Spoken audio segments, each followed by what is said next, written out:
whatever we do in the name of God is actually thought to be spiritual. Spiritual is a very commonly misunderstood term that is mostly connected with God. So let us have a proper light on it. Spirituality is very different from religious practices, and the very major difference is spirituality is natural and religious practices are man-made. So we think that when we follow these religious practices, it can be of any religion, any custom, tradition. So whichever the practices we follow, we think it is spiritual, but actually it isn't. I've heard people saying I'm being more spiritual these days. So we can't be more spiritual or less spiritual. So every human being is actually spiritual by nature. The only difference is people who are aware of it and who isn't. So spirituality is a very natural state that has to be gained awareness about. So other things we follow as religious practices, to be specific, anything we do in the temples, churches or mosques, that is all just to focus ourselves on what we are doing, just to change the state of mind.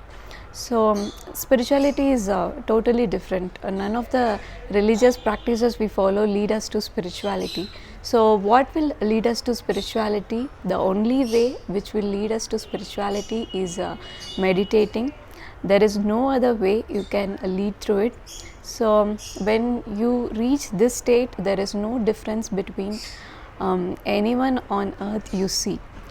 So religious practices were formed for different reasons.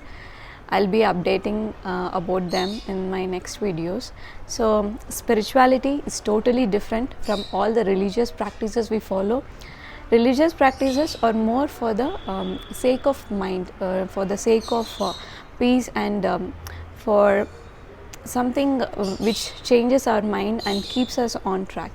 So spirituality is something very different from these religious practices. So let us not get confused with the two different terms, because it just leads to God, but the both practices are totally different, and both the progresses are totally different. Trust me, religious practices will never lead you to attain spiritual knowledge. That are just for a temporary peace of mind and focus of mind. So I think this video makes it clear what more is of spiritual and what is religious practices. Let us not merge them together, and let us be more clear on what spirituality is. Until next video, it's me Deepa Shivakalai signing off. Take care.